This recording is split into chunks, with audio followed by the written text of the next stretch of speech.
Welcome back to One American Baseball Podcast. This is episode 16 as we speak. It's Monday night. The my Guardians are winning 4-0 over Jaden's favorite team, the Brewers, but we're going to be coming at you with the last week of takeaways from the season. So, it was a pretty mixed feeling week for me with the Guardians, but the Gardens are winning right now, so that's always good. So, Jaden, how are your Red Legs doing right now? Not good, Chris. We are not good in Red Legs country at all. Won two games, played all 7 days last week, and won two games. Thankfully, we finally get an off day today. I think it was 17 straight days of a scheduled game for the Reds, and one day was a rain out, and we played a doubleheader the next day. So it's been a long stretch of baseball here for the Reds, and finally they get an off day today. The White Sox are coming into town before we start the Ohio Cup this weekend, which we'll do next episode, which should be a ton of fun. But yeah, chance to get right after a day off, and you get three against the White Sox. But rough last week, and I'll get into that. Yeah, so yeah, that'll be fun to cover the Ohio Cup. Um, I'm really glad it's on a weekend now. So, Yeah, it kind of sucks when it's like a two-game series right smack in the middle of the week. So, I feel yeah, like that was there'll pretty be bad. a little bit more hype around it this year. So, um, Definitely. but why don't we get into some of our takeaways here? So, what are your thoughts in Red Legs country other than what you just said? Yeah, well, I think the big takeaway for me this week, at least for the Brave series, not so much against the Astros, but in the Brave series, we really snatched defeat from the jaws of victory is the phrase I saw floating around on social media. Usually it's the other way around. You snatch victory from the jaws of defeat, but the Redlegs were doing it the inverse against the Braves. Emilio Pagan and Graham Ashcraft both blew saves in the series. So we dropped it was a 4 game series. We dropped it 3 games to 1. If if the guys from the bullpen do their job in the ninth inning, we win the series 3-1. And I'm having an entirely different conversation with you today. But it's not how it works. It's sort of a trend that the Reds have been unable to buck for quite a while now. But yeah, a couple of tough losses against the Brave series. In our last episode where we did sort of big picture takeaways after a month of the season, I said that this team could go one of two ways. They could wake up and start playing really good baseball and really prove that they're a contending team, or they could continue to shoot themselves in the foot and take themselves out of contention, like we've seen them do most of the last few seasons, especially in May last year. And for right now, they're doing the second of the two. They gifted the Braves 2 games, and they really are not playing well in clutch situations. Are they can't score the Manfred runner in extras, and we had 2 extra inning games against, or maybe it was just no, it was 2 extra innings games against the Braves, and we didn't score our Manfred runner in either of those extra innings. And when you're the away team like we were, it just dooms you. The home team is basically going to win every time if you don't score that Manfred runner as the away team. And we failed to do that. We scored 1 run in 5 extra innings this year. We scored 1 run. So that's really when you're basically gifted a free run on second base, it's pretty abysmal when you can only push across one in 5 extra frames. It's also that the umpires were sort of not really helping us out in this game, in the Brave series. I mean, you can't blame it all on the umpires. This team has to play well and show up and pitch well and hit well, and they didn't do that to the best of their abilities. But the umpires obvious were not helping us at all, and I think that was obvious to anyone watching. Um, it's hard to win when you're playing both the Braves and the umpires, and I think we were doing that for most of the series. The home plate umpiring was awful all series. I mean, they were some of the most inconsistent and wide zones that I've seen all year, and frankly, I've not been impressed by the home plate umpiring in any of the games I've watched this year. I think there was one game against the Astros where the home plate umpire, maybe it was against the Braves, where the home plate umpire seemed to be pretty consistent and pretty good with the box that they show on TV. But I've not been impressed with the umpiring at all this year behind home plate. There were three separate plays that went to replay review, and they all went against the Reds in the series. Now, I'm sure most of our listeners have seen or heard about the Tyler Callahan no catch. Um, he fields a ball in fair territory that's going foul, sort of smashes up against the left field wall at Truist Park and breaks his arm, and it looked horrific in lifetime. I thought that he had broken his neck or something. It was a pretty horrific collision with the wall. He maintained the ball in his glove through the catch, through hitting the wall, and when he like rolled back on his back, the ball then came out of his glove after it was clear that he had maintained the catch through the contact with the wall, and then that he was injured. That's when finally the ball came out. When it was clear that he was injured, the ball comes out of his glove.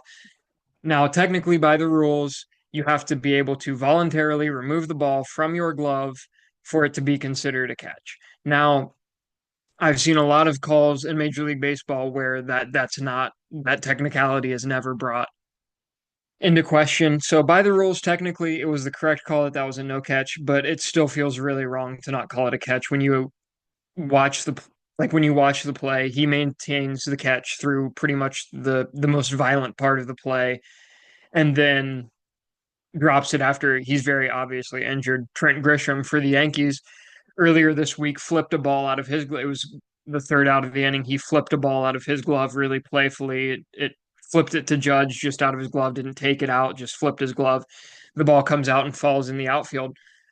By that same technicality, that shouldn't be a catch either. But it's whatever. Yeah, There was a if I can make a comment here, yeah. I think there's a lot to be said um for something happening in the league and then it gets a lot of backlash. Like you saw with, Mm, if you remember Carter Capps from like, I don't know, 10 years ago when yeah, his windup, he hopped off the mound. There was no rule that stated that he couldn't hop off the mound and just right. like jump and then throw the ball from like, I don't know, 58, 56 feet away, something like that. And they created the Carter Caps rule where you have to keep your back foot engaged on the rubber throughout your delivery.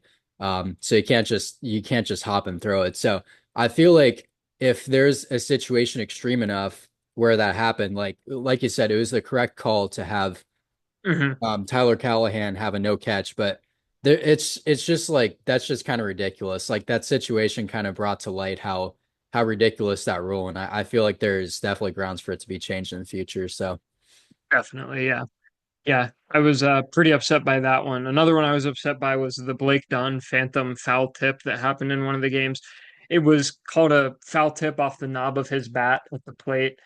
Um, on replay, it obviously does not touch his bat at all. It instead hits Blake Dunn, and that's what the Reds challenged, that it hit him and it was not a foul tip. Um, it was a foul tip strike three, so the catcher hangs on to it. He caught it in this instance. He didn't really hang on because he didn't foul tip it. But the call is upheld by New York all the same. Um, I guess not enough evidence to overturn or something, which doesn't seem true based on the angles that I saw. But whatever. And then Ozzy Albies blocked second on a stolen base attempt by Blake Dunn. It was pretty clear and obvious that Albies blocked second on the steal attempt. And that was a rule that they changed last year or 2 years ago. You can't block a base on a yeah, steal attempt. that was the Chase Utley. I think Chase Utley caused that rule change because he just slid into second base and he didn't have Yeah, any regards for the shortstop or whoever was defending it. So yeah, um yeah, that was I believe that was a playoff rule where that he was really aggressive on the base paths during the playoffs. And but anyway, yeah, yeah. So, but yeah, the Reds challenge this one as well that he's blocking the bag. And the call's upheld by New York again. I'm going to put on my tinfoil cap here for a second, but I think, aside from the Reds playing poorly, which caused them to lose some of those games. I think the MLB also was not a big fan of the fact that the Braves were under 500 at the start of that series. And so they were doing a little bit of, they were helping them along a little bit, I think. The Braves are a big market team.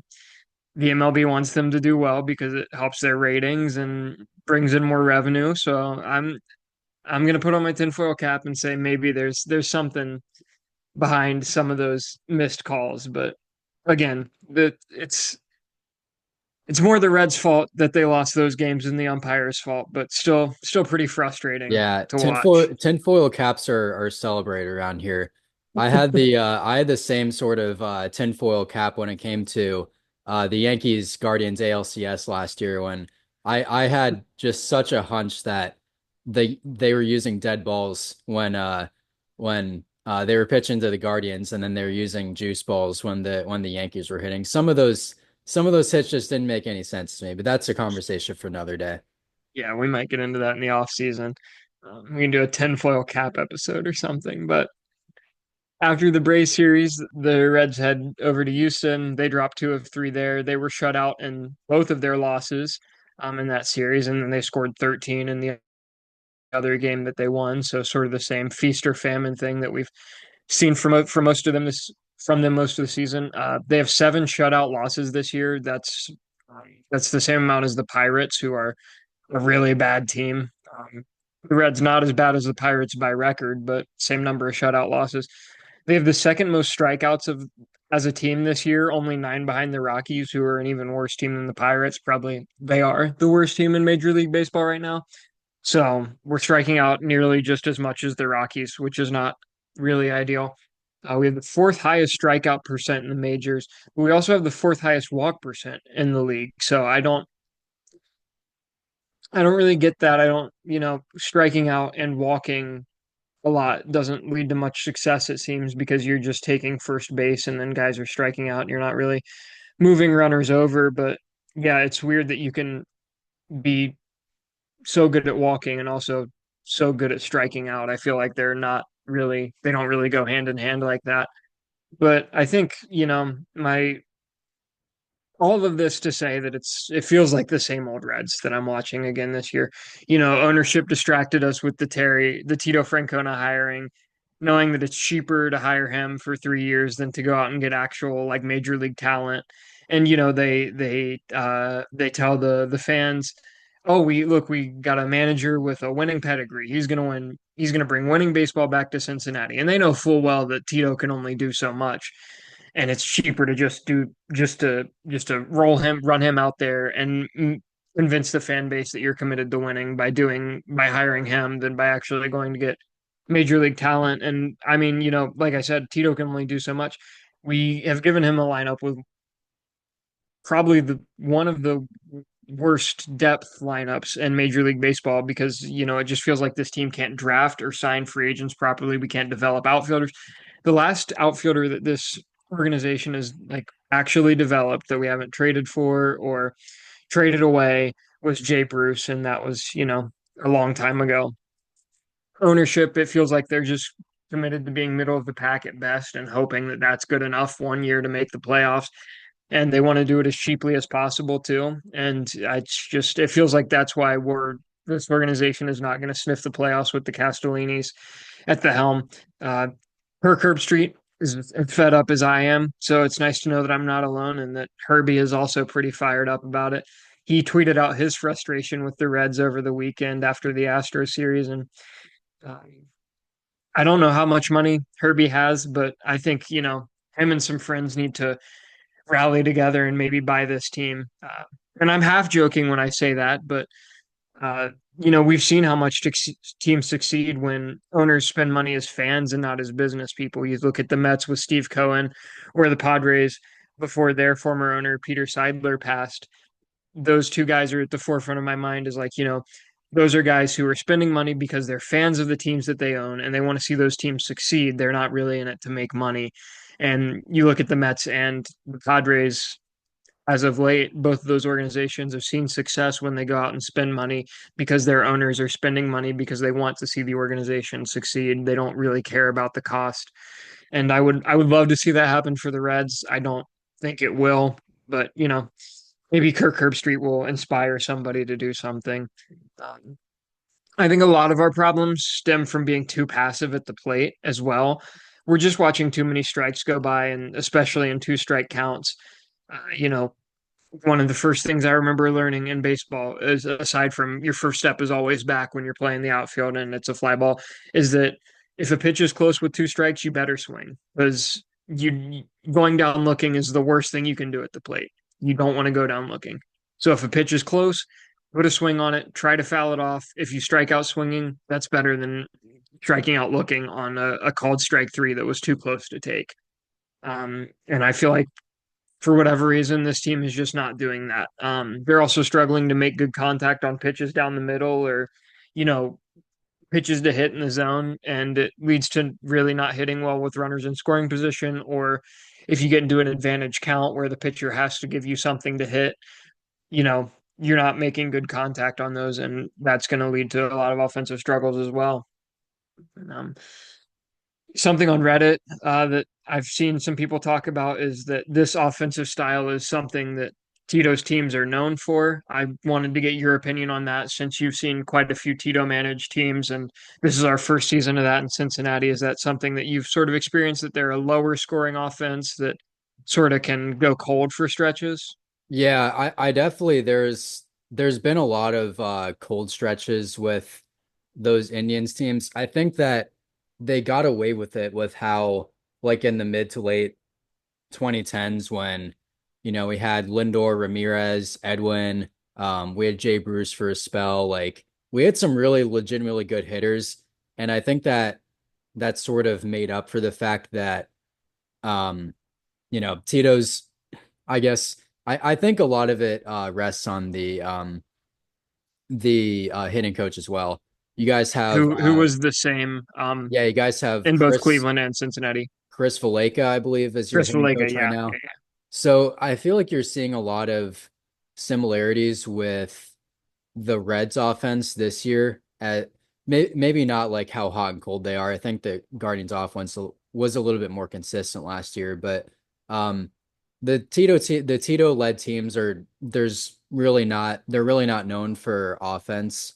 Um, especially when um yeah, they're just not necessarily known for their offense.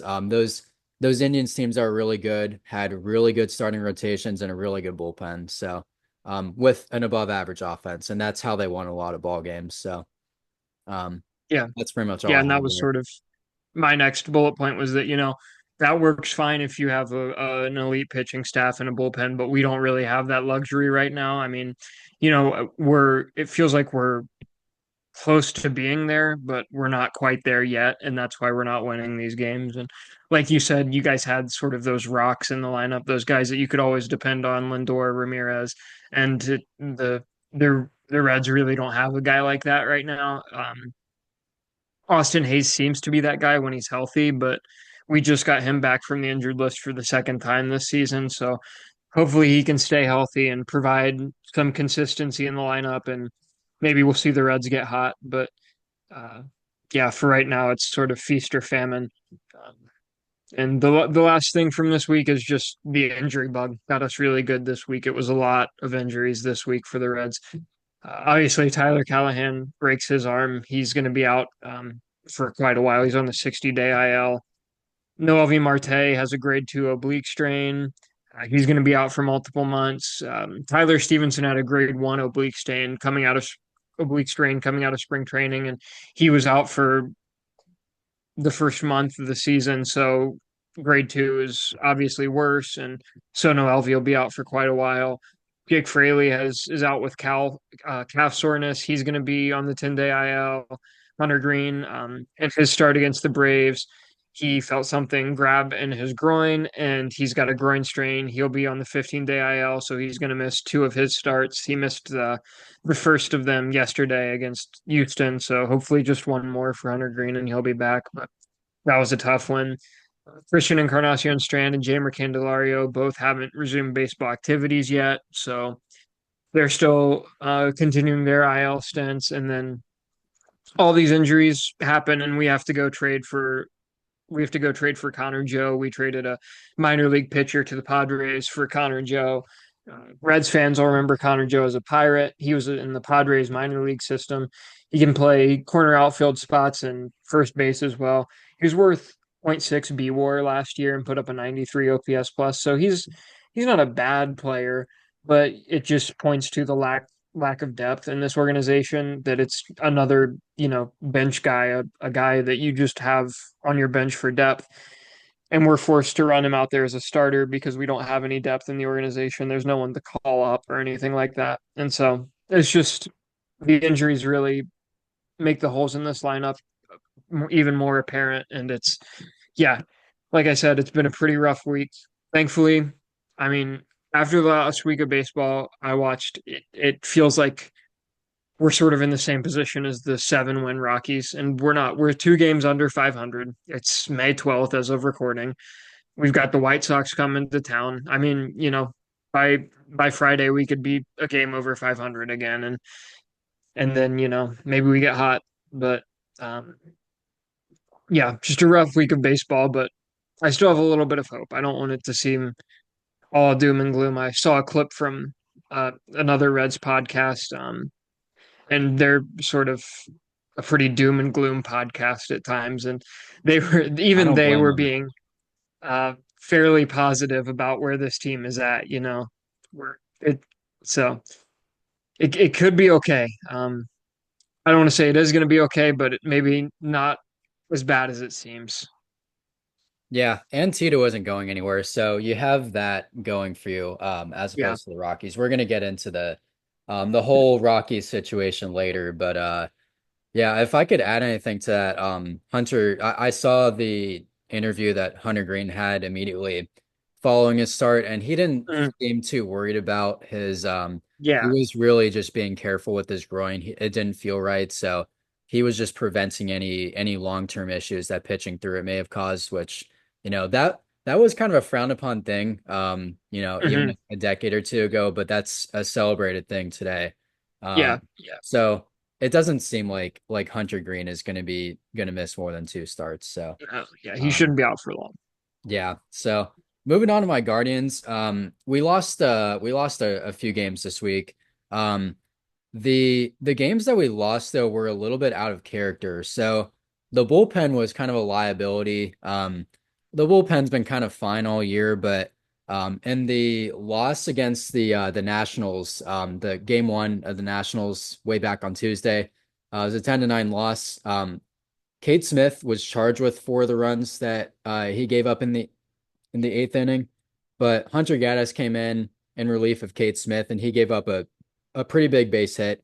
So it wasn't all on Kate Smith there, even though the runs get charged to Kate Smith. So Smith and Gaddis kind of blew up on Tuesday, and that looked to be an isolated thing because they looked completely fine the rest of the week. So Guardians lost a tough one on Tuesday, at 10-9, but they bounced right back and they won the next game 9-1. So that was great to see.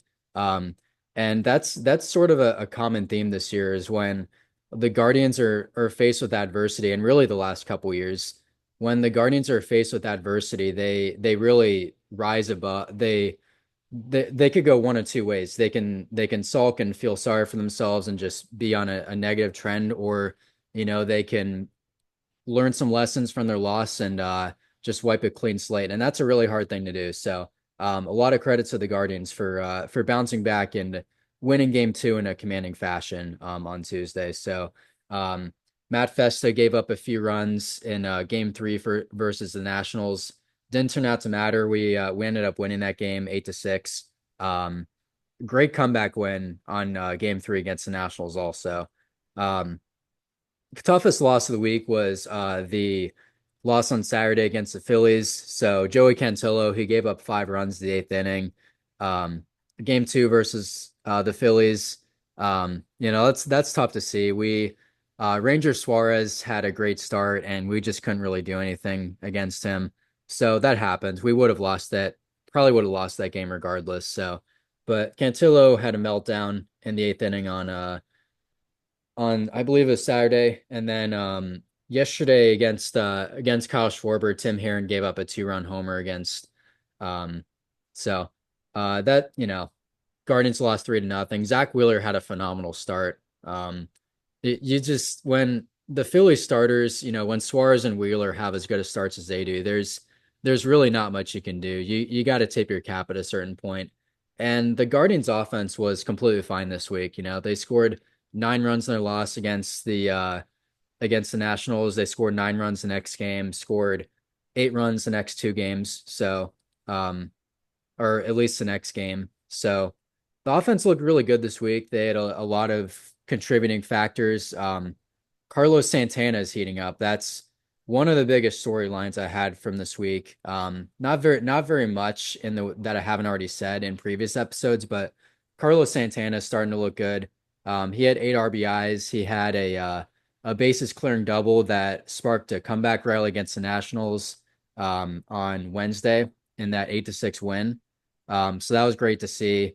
And I feel like the Guardians kind of fed off that energy, you know. Santana is kind of a guy that leads by example in that Guardians clubhouse. And when Santana's going good, I feel like a lot of guys just feed off of that. Um, he's increased his batting average by almost 20 points since the turn of the month. He's hitting 231 now. He's hitting 213 at the end of April. His OPS is still under 700, so he hasn't really had a good start by any means, but April is notoriously a bad month for Santana, so it's at least encouraging to see him trending in the right direction. So, um, and the last kind of storyline I have here is that the starting pitching was really good. Um, you had 4 really good starts from the Guardians starting pitchers this week. So Bybee, Williams, Ortiz, and Lively all had really good starts. Um, all in all, between Tuesday and Sunday, the Guardians pitchers combined for 32 and 2/3 innings with 11 earned runs. That's a 3.07 ERA, and two of those outings were skewed. So Ortiz gave up 5 runs against the Nationals, and Allen gave up 3 versus the Nationals. So that's 80 or 11 runs right there, and then the rest of the starts they were awesome. I was at the game on Friday night where Gavin Williams was on the hill, and it was a 29 pitch first inning. He ended up going 5 scoreless. That was really, really impressive to see. I did not have a good feeling about that game. Um, yeah, in the first inning when Gavin had 29 pitches, but the fact that he got out of that inning, not giving up a run, and the Guardians just used that as momentum, and that's huge when Gavin Williams he always seems to have a bad inning when he's on the mound, regardless of what happens. But when that bad inning doesn't result in a run given up, I feel like everybody feeds off of that. So that's something that I definitely need to see going forward because it's unrealistic to expect Gavin Williams to be perfect. But Tanner Bybee had a really good start. He pitched 7 innings, gave up one earned run. Unfortunately, in that loss against the Phillies, where Suarez just kind of outdueled him, but um, nothing super worrying. The Phillies beat the Guardians two games out of 3, and the Phillies are a really good team, so I'm not gonna really be too worried about that. So it looks like the Guardians, barring a disaster, should win tonight. Um, so, but yeah, kind of moving on to our around the league topics. This kind of segues really well with the Guardians' overall takeaways this week. So this AL Central is white hot. Um, as of Saturday, at least, I heard Tom Hamilton saying this on the radio. So shout out to Tom Hamilton, but um, the Guardians, Tigers, Royals, and Twins combined for a 23-2 record in the month of May as of Saturday, which is ridiculous. I mean, there's got to be a point when somebody in the division is going to cool off, but it just seems like, the Guardians lost 2 out of 3 and they lost ground in the division and they're 2.5 games back to the Tigers. The Tigers are emerging as one of the best teams in the league. They're blowing out the Red Sox currently. Last I checked, it was 12-0 in the fourth inning. So the Tigers are legit. The Royals have been surging. They were 24-18 as of yesterday.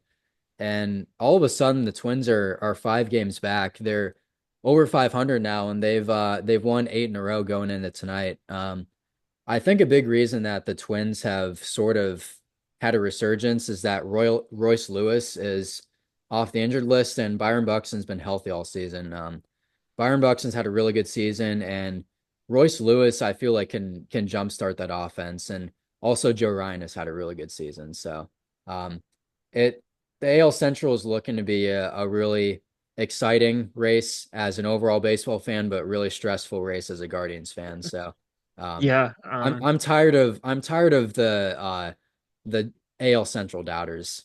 Uh, definitely. Yeah, no, it's the AL Central has proven to be a good division these last 2 years.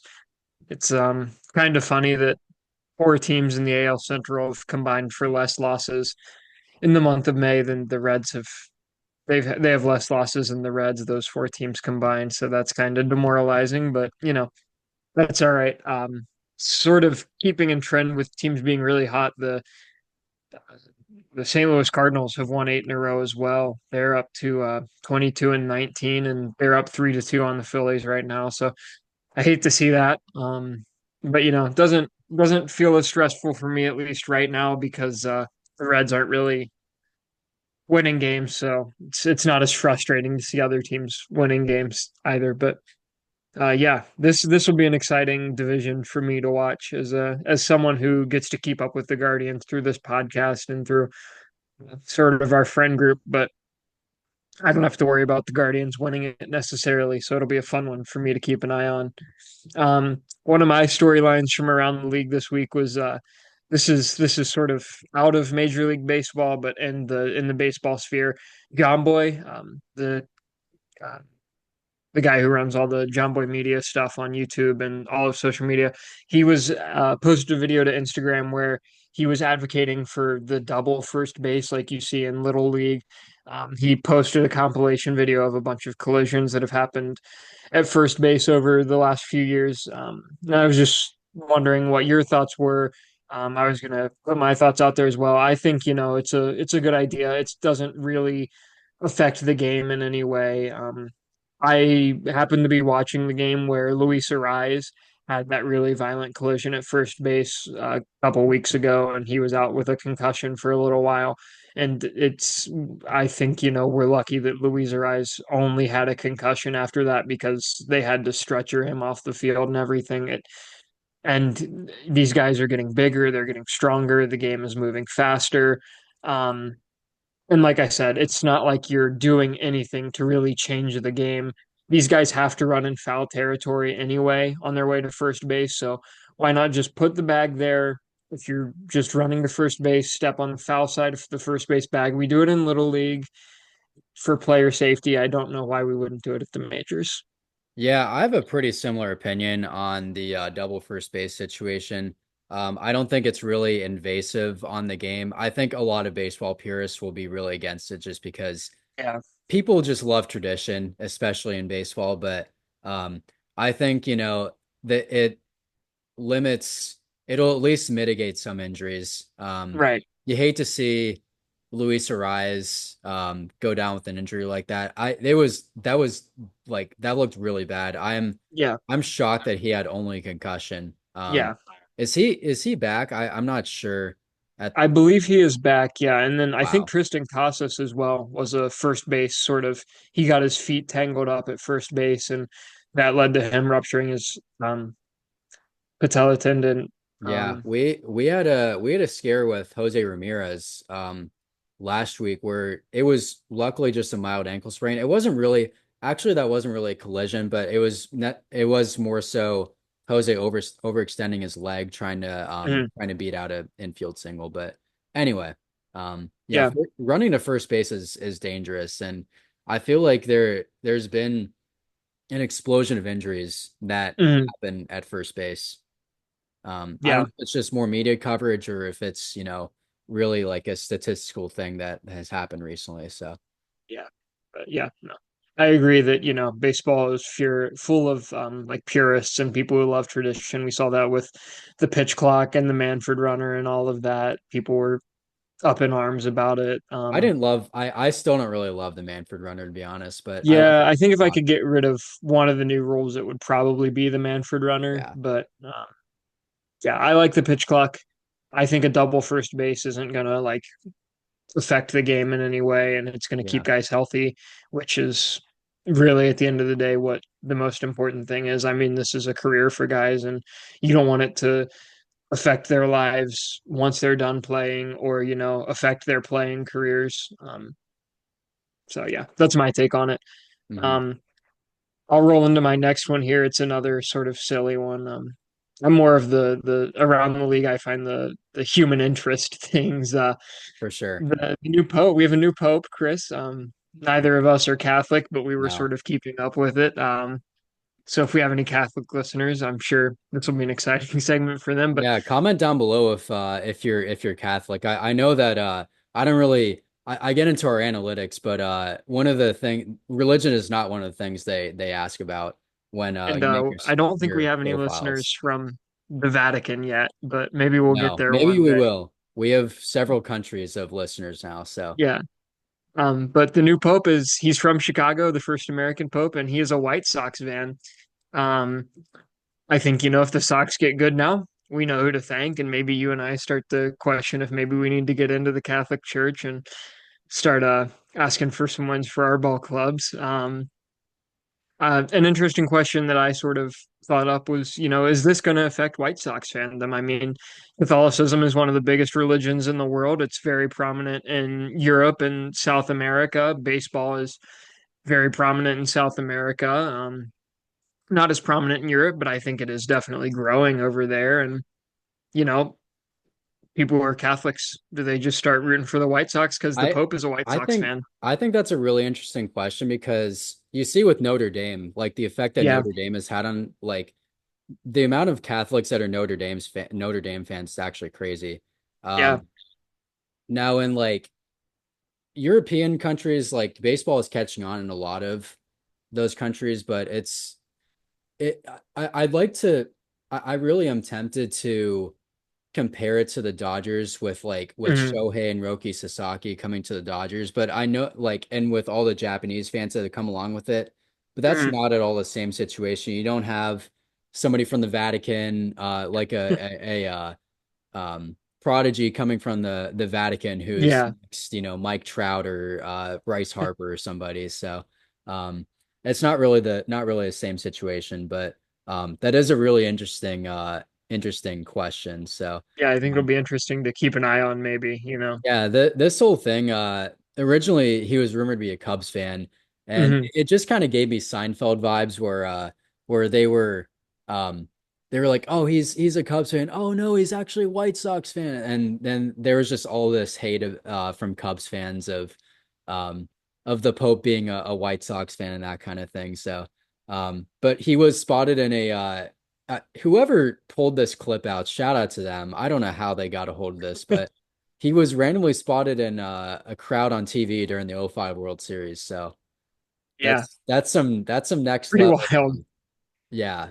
Shout out to whoever has the free time to do that. So that's not something that I have the free time to do this, but I can't really Yeah, no, anyway. I can't scour Yeah. old World Series clips to look for the new Pope. Do you want to get into our next one here? Yeah, I think so I had a couple of manager firings that I want to talk about. Hmm. Um, so Derek Shelton, there were two manager firings this week. So Derek Shelton of the Pirates got fired and Bud Black of the Rockies got fired, who we already touched on. Um, in response to the Derek Shelton firing, Paul Skeens had a really interesting interview. The interviewers were really trying to bait Skeens into throwing his manager on their bus and throwing Hmm. under people under the bus. And Skeens had to do what he had to do. Players are trained to, dance around a lot of questions, but Skeens' quote said, "Someone's got to be held accountable. Unfortunately, it's Shelton. I don't know if it fixes the root of the issue, but we have to play better." I think that's a really he sort of got to the what I think what's really going on with the Pirates now. Obviously, I have no idea what's going on with the Pirates, but from a fan's perspective, I think that the Pirates have a more systemic issue of not spending money on free agents. Hmm. I think it really comes down to the ownership at that point. There's Hmm. only so much that the ownership can do. Also, when it comes to drafting, they hit it out of the park with Paul Skeens, drafting him first overall a couple years ago, but and developing pitching, they've been really good at developing pitching over the Yeah. years. But as far as developing hitters and just signing free agents, they have, I think, the most notable free agent that they've signed. And correct me if I'm wrong. I think it might be Carlos Santana. I think they signed him to like a 1 year deal a couple years Yeah, ago. they had That was Santana for a little bit. they signed Yeah, I Tommy can't think Pham of to any. 1 year deal this year, Yeah, so um, it's really just guys to plug in the gaps, and it's just yeah. it seems like a never ending cycle that so. Um, a situation that I always think of is the Rowdy Tellez situation where Hmm. he was let go just before he hit 450 plate appearances to Hmm. avoid giving him his $250,000 bonus for Hmm. his incentives. So I think that really rubbed a lot of fans the wrong way, and it just sucks to see owners doing that. So, Yeah. um, but Don Kelly took over. I'm a really big Don Kelly fan. He was a Tigers legend. He took over the managerial duties for Derek Shelton, and he got ejected in his second game. So, shout out to Don Kelly for getting his ball club fired up. So, Yeah. um, Bud Black got fired yesterday for the Rockies. Ended up having the biggest win of the year, and then right after the game, he figured out he was fired. But he had a really tough 21 to nothing loss. Yeah, that Against the was. Padres the day before, and somebody's got to take the blame for it. And unfortunately, also their bench coach got fired. Mhm. Mike Redmond, I believe. Yeah, I Um, think their hitting coach was fired like a week or so ago as well, and they just brought in. yeah, the Rockies are just absolutely dysfunctional. Funny enough, Bud Black was one of the longest tenured managers in the entire league. He's a very widely respected manager, and Hmm. I haven't heard anything. I kind of was looking at what players have said about Bud Black, and nobody has really ever had any complaints about Bud Black, and even people in the media, like he kind of flies under the radar. And Hmm. when you fly under the radar as a manager, that means you do something right, especially with how of teams he's managed. Yeah. Um, he was the 2010 manager of the San Diego Padres. Hmm. He won manager of the year that year. Um, I think if I'm not mistaken, that was the year that they won like 83 games and snuck into the postseason, and Hmm. they weren't really supposed to do anything that year, but they're sitting at 7-33 right now, so one of the worst starts in Major League history. So yeah, that's just it's tough. And the Rockies had like 34,000 fans at the game last night. So, Yeah, um, it's shout out Rockies fans for yeah, showing up. I mean, I'm complaining about the Reds being 2 games under 500. If they were 7 and 33, I don't know what you probably wouldn't hear from me on the podcast for the rest of the year. It'd just be a Guardians podcast with Chris. yeah, But yeah, shout out Rockies fans for showing up. I do feel bad for Bud Black, not so much for Derek Shelton. I feel like he really hasn't proven much as a manager. Bud Black is one of those guys who's a proven manager, and like you said, he's a good manager. Bud Black has had some pretty rough rosters that he's had to work with, and he's had a pretty good career, all things considered. And I feel bad for him, because the Rockies are just such a dysfunctional organization, and managers are sort of the first people to take the fall for those sorts of things. You can't really do that with players with contracts and everything, and GMs aren't going to fire themselves. So it's yeah, it falls on the manager. I'm Bud Black will get hired by someone, I'm sure of it. yeah, Someone will fire their manager after this year, or someone else will fire their manager um, later on in the year, and Bud Black will probably be on the short list for any of those teams. yeah. Either that or like he'll ride off into the sunset. He's dealt with some really bad rosters the last 15 years, Yeah. and he hasn't really had anything to work with in his entire managing career. So, and I think that people see through the firing as, that really Mhm. was not his fault. Um, Yeah. if you just look at his resume, you can very easily tell that this does not fall on Bud Black. Right. He might have done some things this year that people didn't like behind the Mhm. scenes, but as far as his entire resume, you cannot blame him for the Rockies being 7-33. So, Yeah. Yeah. We're um, going to do our last little point here.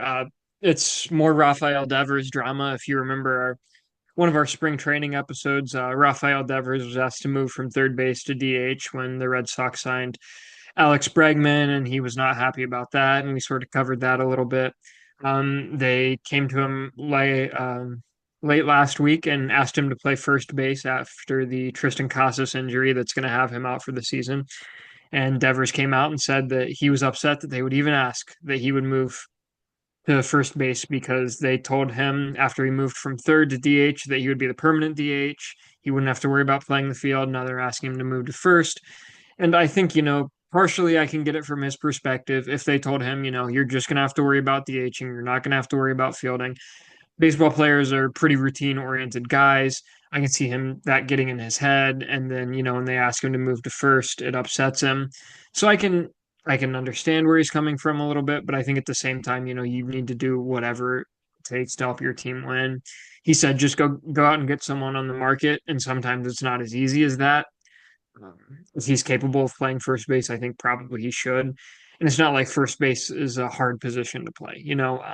They're not asking him to go play center field or shortstop or something like that or catcher. It's first base. I mean, if you've seen Moneyball, they asked Scott Hatterberg, a former catcher, to play first base, and he, of course, it's a movie, but he in real life he picked up first base and played it serviceably for a couple years. We've seen guys move to first base because of arm injuries or whatever, and they play a fine first base. I don't know why Rafael Devers wouldn't be okay with that. Yeah, I think I think that Paul Goldschmidt, the first person that comes to mind when you talk about moving positions, I'm pretty sure that Paul Goldschmidt used to be a third baseman. Correct me if I'm Hmm. wrong, but um I'm not sure. Let me look that up real quick. yeah. But while I'm saying that, I could be completely wrong when I'm saying this, but you didn't hear anything about Paul Goldschmidt moving positions when he had to move to first base. But that just goes to my point of like there, even if Paul Goldschmidt wasn't originally like he's a very low key guy and he's a superstar, but um, that just goes to the greater point of you have other guys who have switched positions and you don't see anything about them, making a big deal about moving a position if it really helps your team. And Right. if you're making that much money, your first priority should be doing whatever you can to help your team win, especially when they're investing so much time and money into you. So those are my thoughts on it. So Yeah. they also Goldie was only ever a first baseman, Chris. okay, I apologize, but I think my point stands. So Yeah, um definitely. the this just sort of goes to the greater storyline of the Red Sox are probably on the edge of calling Roman Anthony up. I think that it's time to see Roman Anthony see some big leagues. He's he has an 886 OPS in AAA this year. He's only 20 years old. I feel like we can, see like a Jackson Holiday type of situation out of him. I wouldn't rule it out, but Hmm. I could also see Roman Anthony being, a really solid big league ready player. So, um, Yeah, I think regardless, he'll spark some energy into this Red Sox team. So, definitely. Yeah. but Yeah, but that's all I had. yeah, and that's where we're gonna leave you guys off. Next week we'll be coming at you with some Ohio Cup thoughts and some other storylines. So thank you so much for making it to this part of the episode. Go ahead and comment down below and tell us what you think about the podcast so far, and give us any thoughts about any of the storylines we said. So. Um, with that said, we will see you next week for episode 17. See ya.